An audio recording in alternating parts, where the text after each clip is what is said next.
Tout le monde regagne sa place? Ouais, ça devrait. Allez, tout le monde en place. Sandrine? Ali?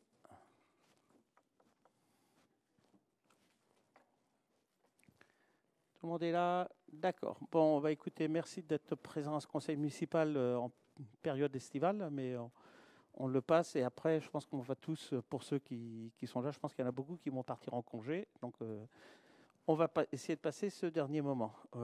Voilà, donc je vais commencer par l'appel. Donc, Monsieur Chaplet présent. Monsieur Couston.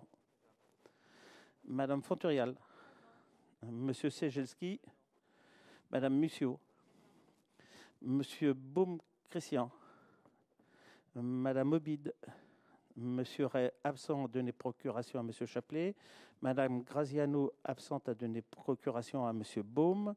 Monsieur Berthomieux. Madame Rouquayrol. Madame Anglesan. Monsieur Cellier.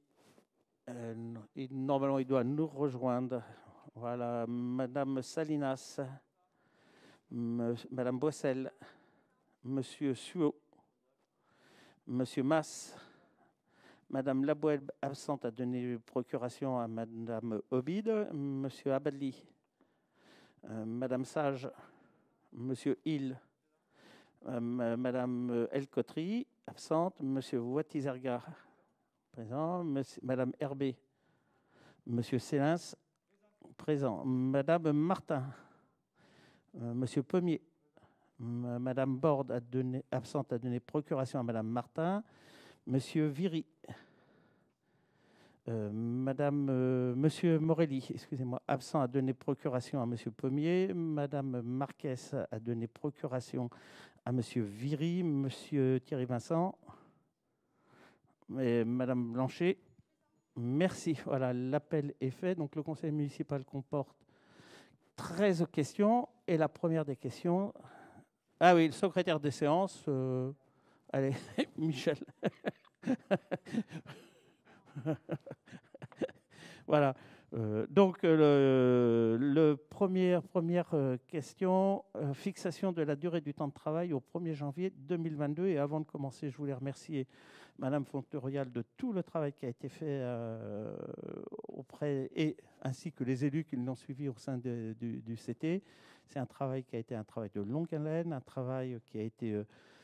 pas simple à expliquer, qui a été un travail qui a été aujourd'hui engagé depuis maintenant presque 8 mois et qui a abouti à l'unanimité. En tous les cas, moi, je vous le dis, je suis très fier de la façon dont ça a été, la négociation syndicale a été faite. Et je voulais aussi remercier les syndicats de mairie qui ont fait preuve aussi de responsabilité sur ce dossier. Voilà, Madame Fonturial, je vous laisse la parole.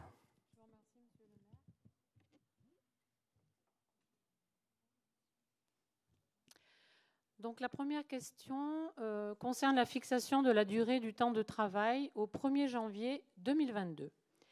La loi de transformation de la fonction publique du 6 août 2019 a mis fin aux dérogations qui permettaient de maintenir une durée de temps de travail annuel inférieure à 1607 heures.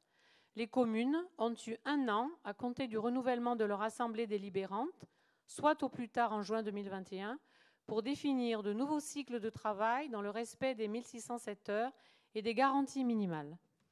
Un groupe de travail a été constitué avec des représentants du personnel, l'adjointe au maire délégué au dialogue social, la DRH et le DGS. Plusieurs propositions de durée hebdomadaire de travail ont été faites et les représentants du personnel ont organisé des réunions d'information ainsi qu'un sondage. Dans un premier temps, il est proposé de fixer la durée hebdomadaire de travail à 36 heures, représentant 1605,6 heures annuelles à compter du 1er janvier 2022 et de la façon suivante. Le premier tableau présente les 36 heures hebdomadaires à réaliser sur 5 jours en 7 heures et 12 minutes par jour. Il s'agit de travailler 260 jours à 7,20 heures, ou 7h12. Jour férié, 7 jours, à 7,20 heures, la journée de solidarité un jour à 7,20 heures, RTT 6 jours 7,20 heures et congé annuel 25 jours à 7,20 heures. Le total de tous ces jours et de toutes ces heures représentant les 1605,60 heures. Mais pour les agents qui le souhaitent et en fonction des obligations de service, ces 36 heures hebdomadaires pourront également être effectuées en 9 demi-journées de 4 heures de la façon suivante, toujours pour l'année 2022 pour être au plus près du réel. Les 36 heures hebdomadaires se faisant sur 4 jours et demi, vous avez 4 jours à 8 heures et une demi-journée de 4 heures. On retrouve dans ce cas 234 jours de 8 heures, soit 1872 heures.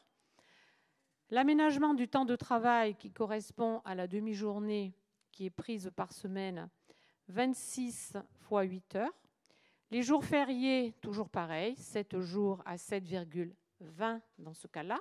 La journée de solidarité valorisée à 1 jour fois 7,20. RTT 6 jours fois 7,20. Ceci venant en déduction, les RTT. Et les congés annuels, 25 jours multipliés par 7,20 heures, soit moins 180 heures. Et nous retombons, là encore, aux 1605,60 heures attendues. Bien entendu, au-delà de ces horaires proposés, les prescriptions minimales suivantes prévues par la réglementation seront respectées, à savoir la durée quotidienne de travail d'un agent ne peut excéder 10 heures, aucun temps de travail ne peut atteindre 6 heures consécutives de travail sans que les agents ne bénéficient d'une pause dont la durée doit être au minimum de 20 minutes. L'amplitude de la journée de travail ne peut dépasser 12 heures. Les agents doivent bénéficier d'un repos journalier de 11 heures au minimum. Le temps de travail hebdomadaire, heures supplémentaires comprises, ne peut dépasser 48 heures par semaine, ni 44 heures en moyenne sur une période de 12 semaines consécutives. Les agents doivent disposer d'un repos hebdomadaire d'une durée au moins égale à 35 heures et comprenant en principe le dimanche. Compte tenu de la durée hebdomadaire de travail choisie, les agents bénéficieront, selon leur choix, de 6 jours de réduction de temps de travail RTT. En complément de ce qui précède, des congés supplémentaires 10 jours de fractionnement seront attribués dans les conditions suivantes. Ceci existait déjà par le passé. Un jour de congé supplémentaire si l'agent a pris 5, 6 ou 7 jours de congé en dehors de la période comprise entre le 1er mai et le 31 octobre et 2 jours de congé supplémentaire lorsque l'agent a pris au moins 8 jours de congé en dehors de la période comprise entre le 1er mai et le 31 octobre. Dans un deuxième temps, il sera mis en place au cours de ce deuxième semestre qui arrive et avant le 31 décembre qui devra être terminé, dans le cadre de groupes de travail en concertation avec les représentants du personnel, un protocole du temps de travail respectant le cadre légal et réglementaire et définissant notamment les horaires d'ouverture des services au public, les plages de travail journalières et hebdomadaires, c'est-à-dire les bornes imposées, les modalités de prise de temps de repos et de pause, la définition des cycles de travail, qu'ils soient hebdomadaires, mensuels, trimestriels ou annuels, les conditions d'ouverture des droits et de pause des RTT, les conditions d'aménagement du temps de travail, intitulé ATT, et les avantages ou compensations éventuelles. Ce protocole du temps de travail sera alors validé en comité technique avant la fin de l'année 2021. Nous avons reçu un avis favorable du comité technique du 12 juillet 2021. Et cette question a été présentée à la Commission des moyens généraux du 20 juillet 2021. Merci Madame Fonturial. Alors j'ai oublié des remerciements. Décidément, quand on fait des remerciements, il faut oublier personne. J'ai oublié de remercier les ressources humaines, et en l'occurrence Madame Bail et le DGS qui aussi ont participé de longue haleine sur ces négociations. Voilà, y a-t-il des questions? Monsieur Thierry Masson.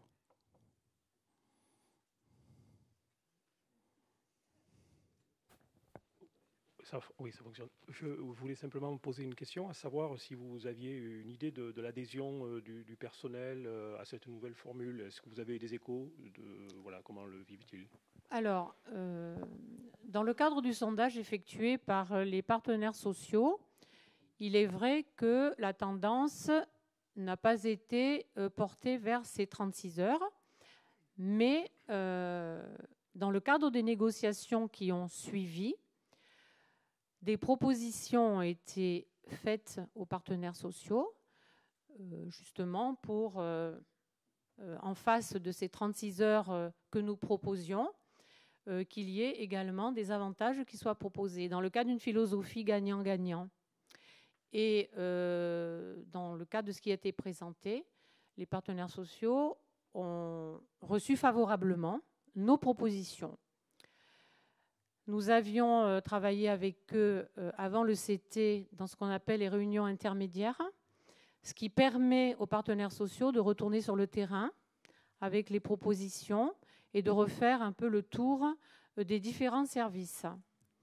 Et c'est vrai que quand ils sont revenus au niveau du comité technique, les propositions qui avaient pu être faites de la part du DGS et de la mairie et de la direction des ressources humaines avaient sensiblement modifié finalement la position des agents. Maintenant, vous dire le taux d'adhésion en pourcentage, je ne peux pas vous le dire. Mais j'ai senti, parce que personnellement je suis passée dans les services, et j'ai senti qu'il y avait un mouvement qui était plus favorable parce qu'ils sentaient qu'il y avait également d'autres choses qui étaient proposées avec ce temps de travail. Voilà ce que je peux vous dire. Non, merci. Ouais. D'autres interventions?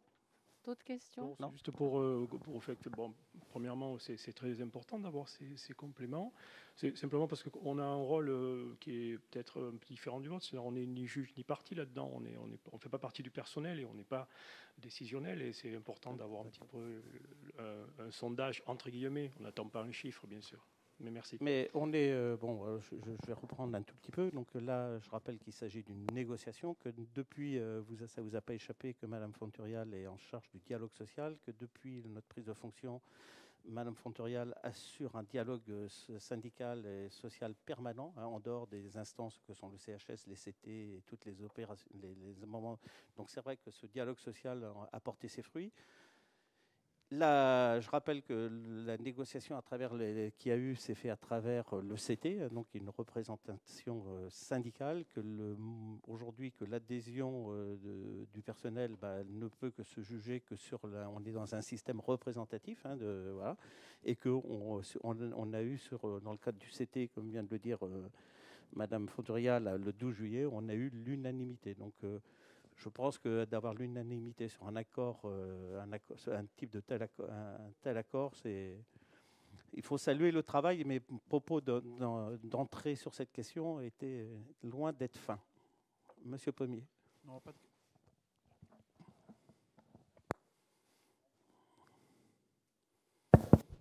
Non, pas de question particulière, mais simplement dire que notre groupe votera la délibération qui est présentée, compte tenu que l'accord a été obtenu avec l'ensemble des représentants du personnel, qui par ailleurs, ça sera abordé dans la question suivante, puisque ça a été vu en commission, ont obtenu des avantages relativement conséquents. Alors je vais revenir, c'est-à-dire que c'est, comme l'a dit Madame Fonturial, c'est un système, la négociation est un système gagnant-gagnant, que le système de chèque cadeau, chèque vacances était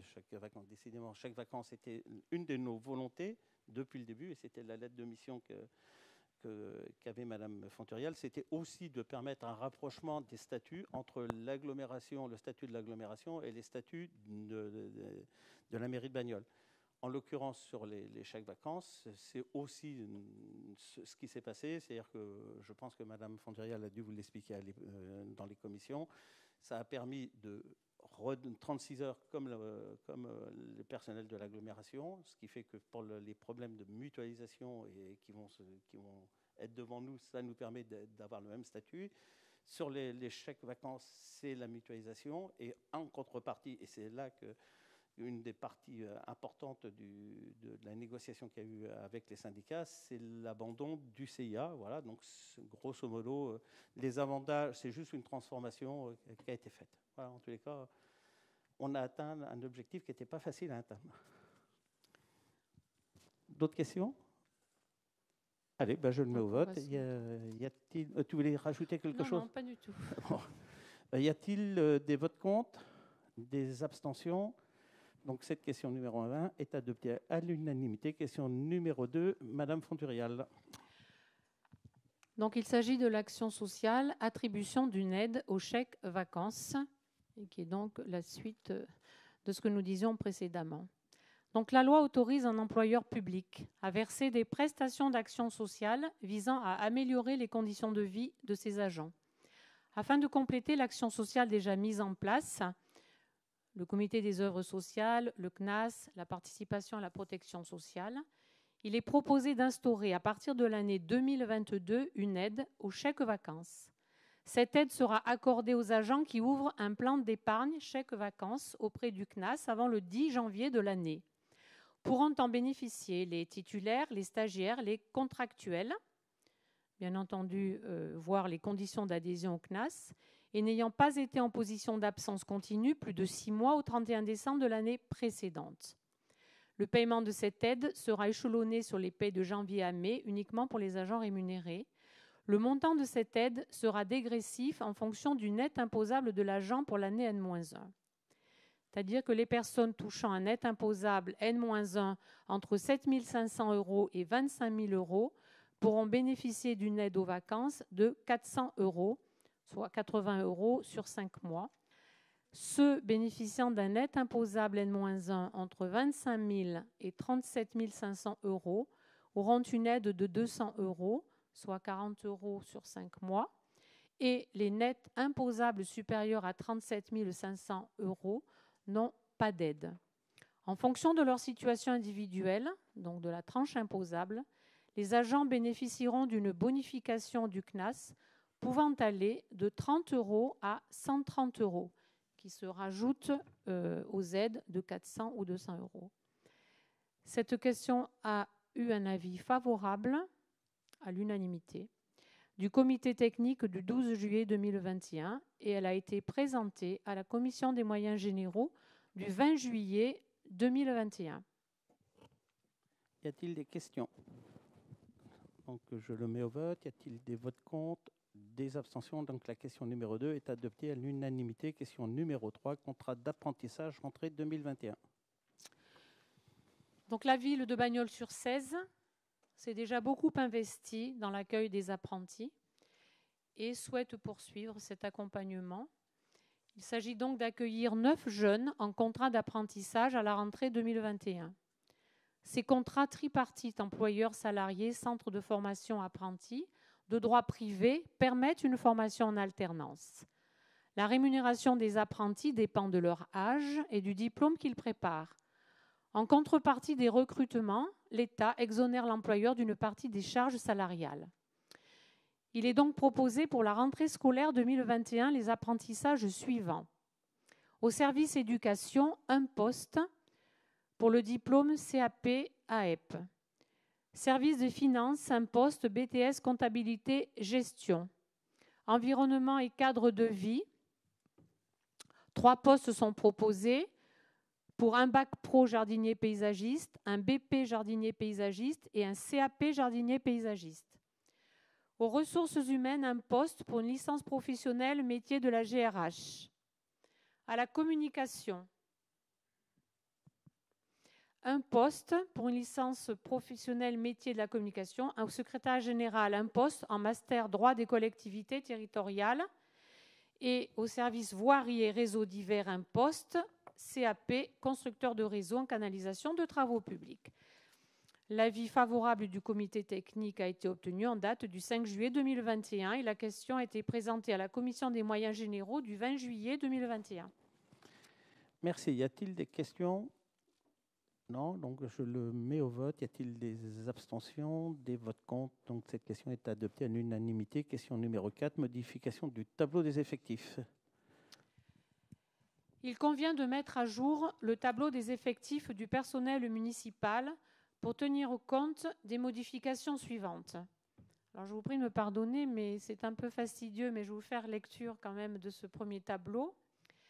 Les suppressions concernent un poste d'ingénieur principal à temps complet pour un départ à la retraite, 2 postes de technicien principal première classe à temps complet pour un départ à la retraite et une mutation, un poste de technicien à temps complet pour un départ à la retraite, 2 postes d'agent de maîtrise principal à temps complet, un départ à la retraite, un poste d'agent de maîtrise à temps complet, un départ à la retraite, 3 postes d'adjoint technique principal première classe à temps complet, du fait d'une nomination au grade d'agent de maîtrise et 2 départs à la retraite, 3 postes d'adjoint technique principal deuxième classe à temps complet, du fait de 2 nominations au grade d'agent de maîtrise, une nomination au grade de gardien de police municipale, un poste d'adjoint technique à temps non complet à raison de 28 heures hebdomadaires, un départ à la retraite, un poste d'assistant de conservation du patrimoine principal première classe à temps complet,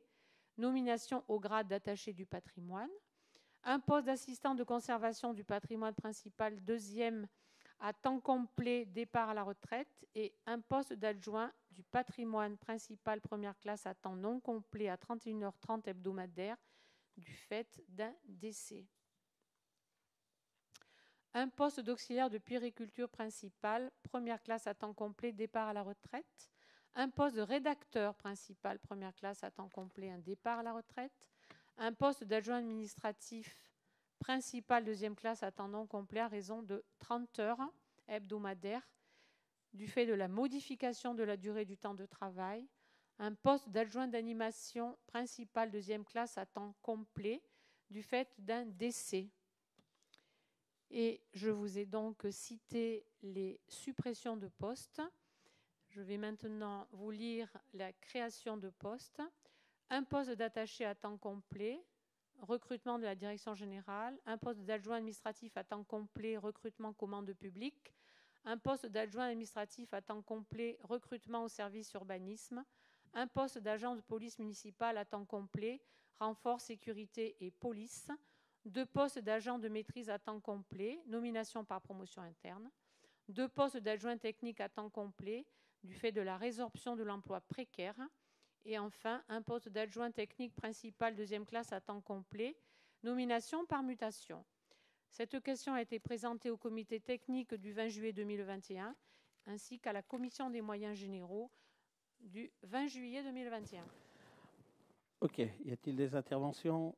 Je sais que c'est toujours un petit peu fastidieux, mais bon, ça permet de tenir à jour notre tableau des effectifs. Donc, y a-t-il des votes contre, des abstentions ? Donc, cette question est adoptée à l'unanimité. Je vous en remercie. Question suivante. Voilà. Monsieur Baume, renouvellement de 2 conventions adultes relais. Merci, monsieur le maire. Renouvellement donc de 2 conventions adultes relais. Dans le cadre du contrat local de sécurité et de prévention de la délinquance, CLSPD, la ville de Bagnols-sur-Cèze bénéficie de 2 conventions adultes relais actuellement en cours. Numéro 0301 5R 011 701 qui arrive à échéance le 20 décembre 2021 et numéro 0301 8R 01 4600 qui arrive à échéance le 25 novembre 2021. Afin de poursuivre la mission de médiation en faveur des habitants du quartier prioritaire, la ville souhaite renouveler ces 2 conventions. Question présentée à la commission des moyens généraux du 20 juillet 2021. Merci. Y a-t-il des interventions ? Oui, c'est bien sûr, ok. Donc, sur cette question-là, y a-t-il des votes contre, des abstentions, 3 abstentions. Donc, la question est adoptée à l'unanimité. Je vous remercie. Question numéro 6, création de 2 conventions adultes relais. Monsieur Baume.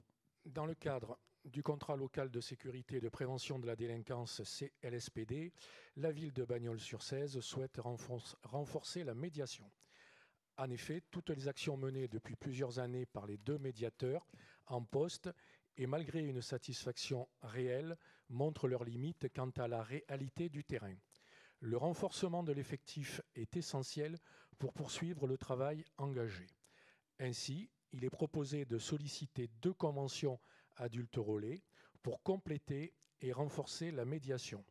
Question présentée à la Commission des moyens généraux du 20 juillet 2021. Merci. Y a-t-il des interventions? Monsieur Viry.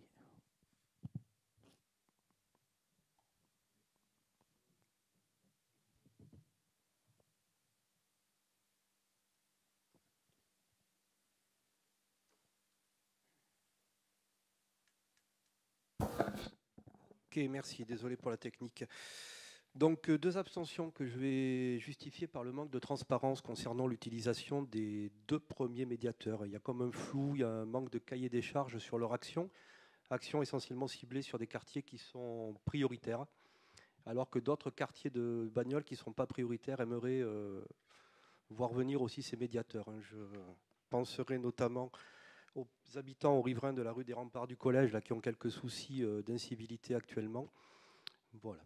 Donc les 2 premiers, j'ai un manque de flou, donc je vais pas voter contre, mais je m'abstiendrai justement dans le but des 2 seconds, là, des 3e et 4e qui vont arriver, de manière à établir un cahier des charges où on peut suivre un petit peu ces agents, notamment leur formation. Un médiateur reste peut-être un éducateur spécialisé. Voilà, je me reporterai à monsieur l'adjoint à la sécurité, peut-être pour avoir plus de technique à ce sujet-là. Alors, monsieur Merci. Viry, ça peut pas, je vais vous rattraper, hein, c'est tout sauf flou. C'est tout sauf flou. C'est que je pense qu'il faut, avant d'employer un mot flou sur les adultes relais, je pense qu'il faut juste regarder la définition d'adultes relais et qui gère les adultes relais. Aujourd'hui, je vous le dis juste, hein, c'est même plutôt l'inverse. Pour avoir des adultes relais, il y a un cahier des charges qui est fourni par l'État, hein, qui est très difficile à remplir. Hein. Je rappelle que ce sont des personnes de moins de 30 ans qui sont en QPV et pas spécialement le QPV de votre ville. Donc ça veut dire qu'il y a tout sauf du flou, c'est-à-dire que c'est des recrutements où l'État vient dessus. On était avec la nouvelle préfète vendredi, ça a fait l'objet encore de discussions, surtout pour cette question-là, où je voudrais justement qu'on nous donne un petit peu plus de latitude pour recruter, et c'est tout sauf flou. Sur leur mission, ils sont évalués tous les ans, par les services de préfecture, hein, et la personne qui s'occupe de ça en préfecture, que tout le monde connaît ici, le fait très très bien, même trop bien, mais en tous les cas, on peut la saluer pour le travail qu'elle fait. Quant à l'intervention, leur périmètre d'intervention, c'est aussi déterminé par l'État, hein, c'est-à-dire que ce sont sur le périmètre des QPV. On a une exception, je rappelle qu'on a une exception, c'est qu'on peut rattacher quelquefois leur intervention à des actions qui se rapportent dans le QPV, mais ce qui est quand même un peu compliqué à faire, mais nous arrivons à le faire. Il y a tout sauf du flou, quoi. Il y a tout sauf du flou. Que vous absteniez, je le comprends, et ça vous appartient, il n'y a aucun souci, mais sachez que derrière, il y a un vrai travail de médiation, il y a un travail qui n'est pas facile. Il y a un travail qu'on va amplifier parce qu'on a besoin, et c'était l'objet de la rencontre avec la préfète vendredi. C'est pour ça qu'on propose 2 nouveaux postes, mais c'est tout sauf flou, quoi. C'est un vrai travail. C'est sûr que leur travail aujourd'hui, c'est suivi par le CLSPD, par bien sûr l'adjoint à la sécurité, mais aussi par un chef de service et par quelqu'un qui les suit, qui est responsable de l'équipe. Ils ont des missions, c'est pas flou, quoi, hein. Par contre, on est très contraint, très contraint par la réglementation qui nous est imposée. Monsieur Pommier. Oui, merci. Merci, monsieur le maire. La médiation constitue l'une des actions importantes de la prévention au même titre que d'autres actions existantes. Elle devrait participer au mieux vivre ensemble, non seulement dans les quartiers dits prioritaires, hein, et concernés actuellement, mais aussi sur l'ensemble de la ville. Et le but aujourd'hui est loin d'être atteint, même si, je vous l'accorde, il est difficile de quantifier les résultats obtenus. Il m'apparaît important, et je l'ai souligné en commission, que ce travail de médiation offre une plus grande visibilité pour l'ensemble des territoires concernés. Beaucoup d'habitants des quartiers concernés par ces médiateurs mais aussi ceux des quartiers périphériques, je pense notamment au Sorbier, au Cormier, nous ferons remonter de nombreuses incivilités et des nuisances nocturnes récurrentes qui concernent des musiques, des cris, des rodéos, domaine dans lequel le travail des médiateurs existants pourrait être revu. Peut-être cela nécessite-t-il un recentrage des missions actuelles et un emploi différent dans l'espace-temps. L'ensemble de notre groupe, non hostile aux missions de médiation, puisque nous avons voté la précédente question relative au renouvellement des 2 conventions existantes, s'interroge donc sur le recrutement de nouveaux médiateurs compte tenu du manque de recul sur les emplois existants et donc s'abstiendra lors du vote à venir. Ok, bon, je regretterai vos abstentions, hein, mais chacun est libre de son vote, encore une fois. Je pense qu'il ne vous a pas échappé on en avait 2, qu'on les reconduisait, qu'on allait en créer 2 supplémentaires, que leur mission aujourd'hui, je viens de l'expliquer, elle est sur les quartiers politiques de la ville, que je ne pourrais pas réformer la loi, c'est comme ça.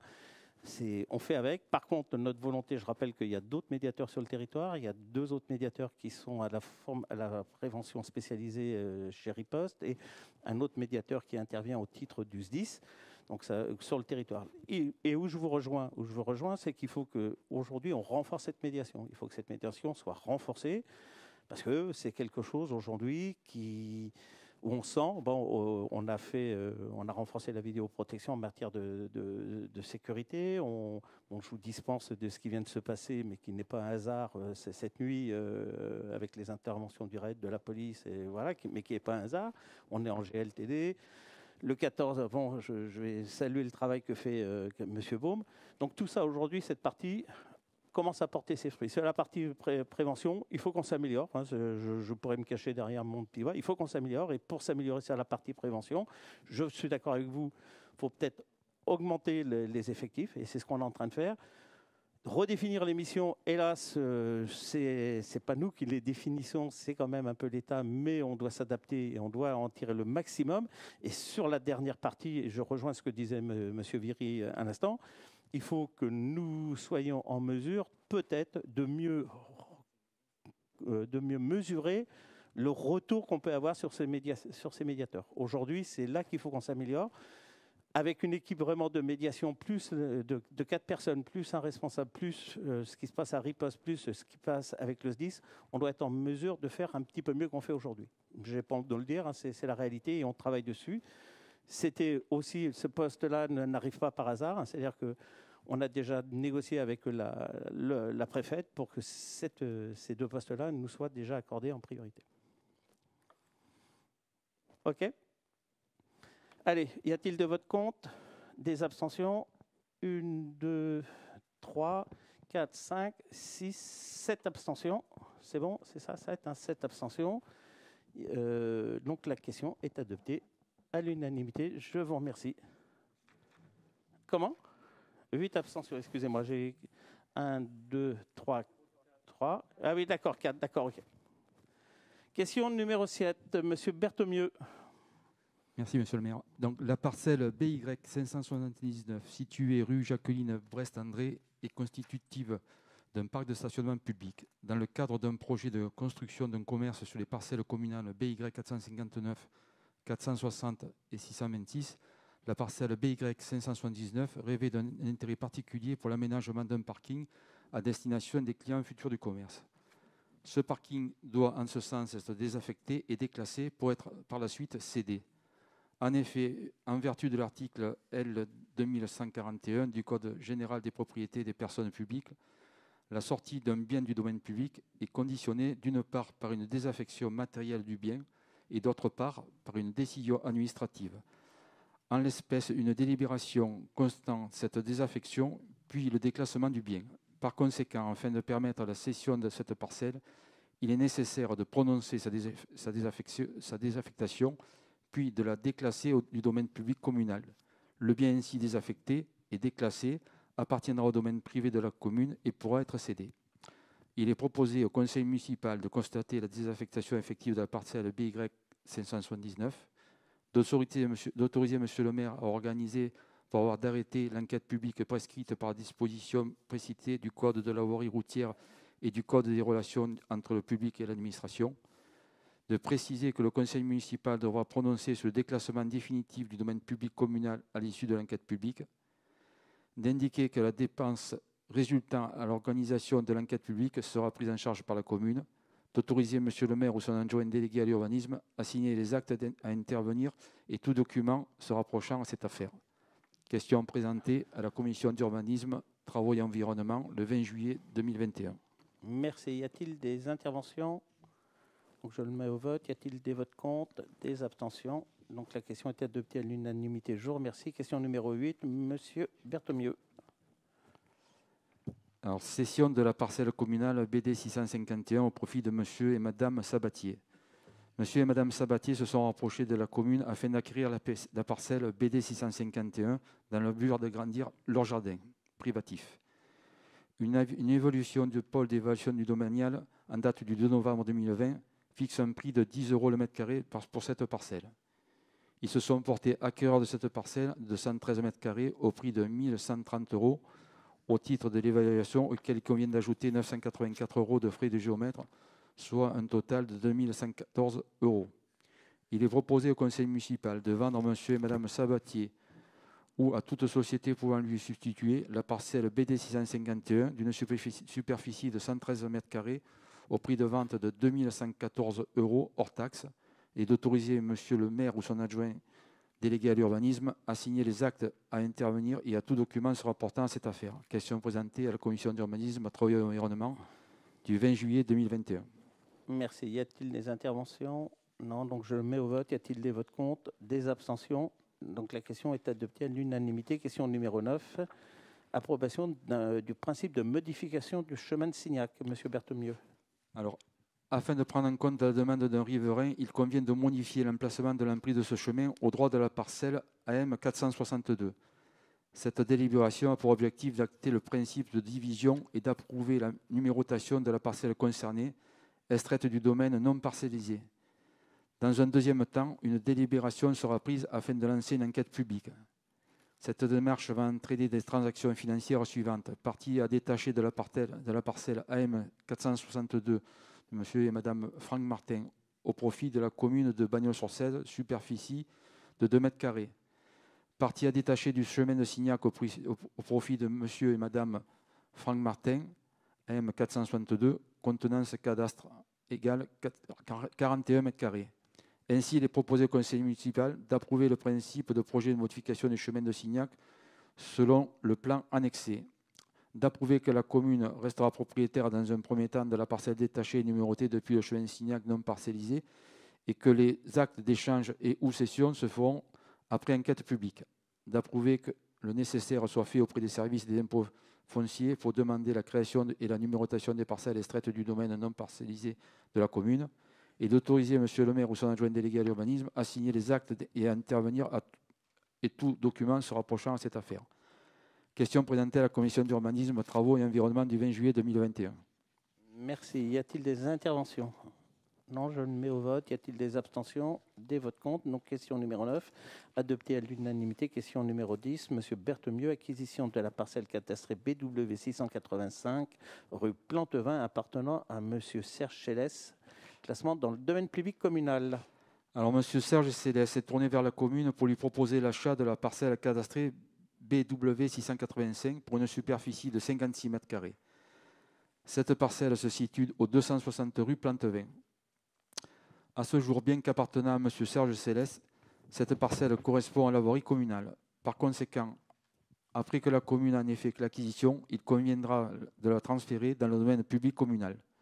M. Serge Célès a donné son accord pour une cession à l'euro. Il est proposé au conseil municipal d'acquérir au prix de M. Célès la parcelle cadastrée BW 585 pour une superficie de 56 mètres carrés au prix de l'euro, que les frais notariés soient à la charge de la commune, de transférer la parcelle BW 585 dans le domaine public communal, d'autoriser M. le maire ou son adjoint délégué à l'urbanisme à signer les actes, à intervenir et à tout document se rapportant à cette affaire.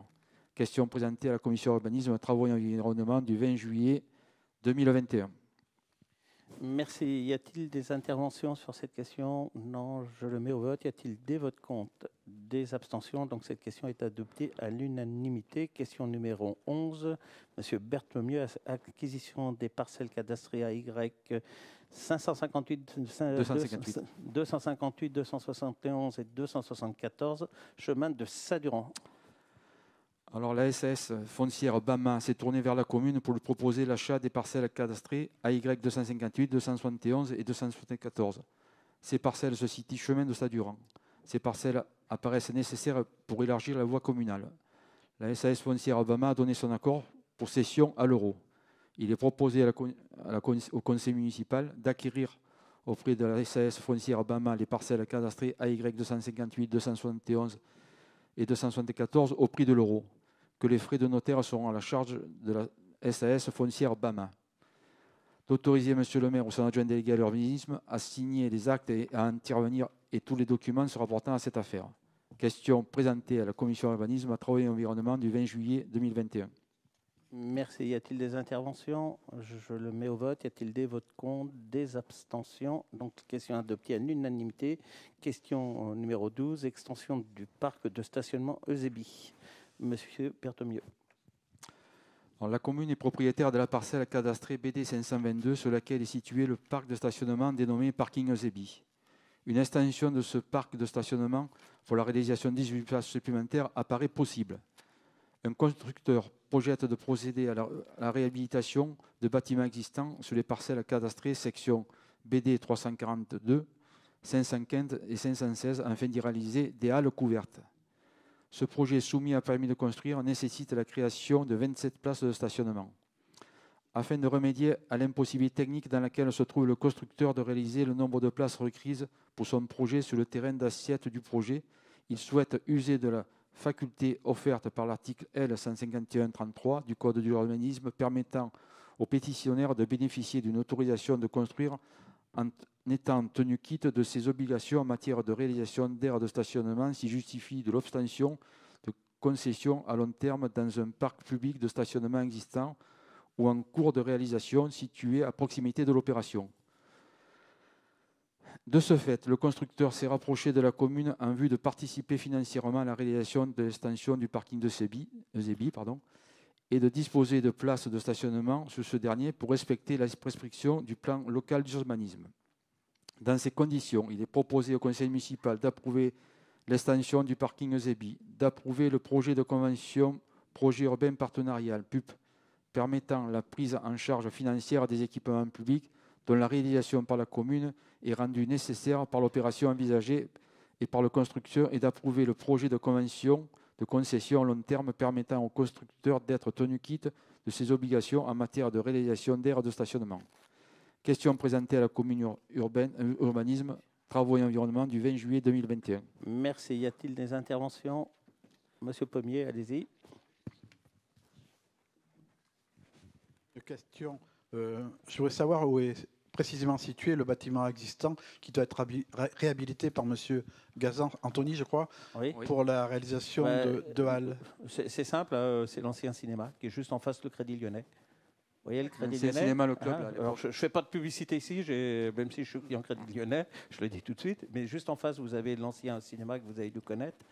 Pour les Bagnolais, moi j'ai connu une brocante, le club. C'était le club, oui. Voilà, et donc c'est cette partie-là qui va être qui est aujourd'hui, bon, encore une fois, ça fait partie des, grâce à l'opération Cœur de Ville, hein, c'est une friche aujourd'hui qui est en plein milieu de Bagnoles que vous connaissez, qui va retrouver une vie rénovée, donc avec un permis de construire, la validation de l'architecte des bâtiments de France dessus, et donc c'est un quartier qui aujourd'hui va reprendre vie grâce au fait qu'on soit au cœur de ville. Voilà. C'est la première opération cœur de ville sur le territoire qu'on fait avec un privé. Voilà. OK. Bon, je le mets au vote. Y a-t-il des votes contre? Des abstentions? Donc cette question est adoptée à l'unanimité. Je vous remercie.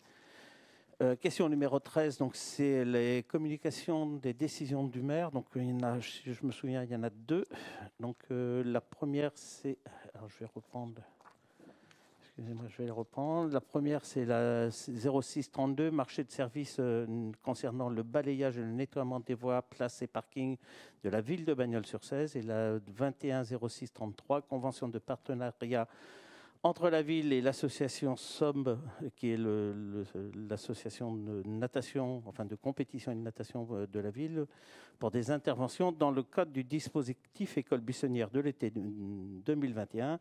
Je les en remercie. Sachez que grâce à cette intervention et à l'école buissonnière, on arrive à ce que les petits puissent apprendre à nager en 8 jours, où d'habitude, en un trimestre, on a du mal à le faire. C'est-à-dire qu'ils vont quasiment 3 heures par jour. Et c'est quasiment, enfin les maîtres nageurs que j'ai rencontrés tout récemment sont super heureux parce que c'est quasiment 100% de réussite. Donc la morale de l'histoire, c'est plus on apprend rapidement, plus on sait. Si on y va une fois tous les 15 jours, on a du mal à apprendre à nager. Voilà. Questions diverses? Oui. Monsieur Viry. Oui, donc merci donc de me laisser traîner les questions diverses. Donc, il va concerner la traversée de la ville de Bagnols-sur-Cèze. Oui. Malgré les panneaux à l'entrée de la ville, le balai des convois exceptionnels bloque régulièrement la ville aux heures de pointe, bien souvent au milieu des cars scolaires.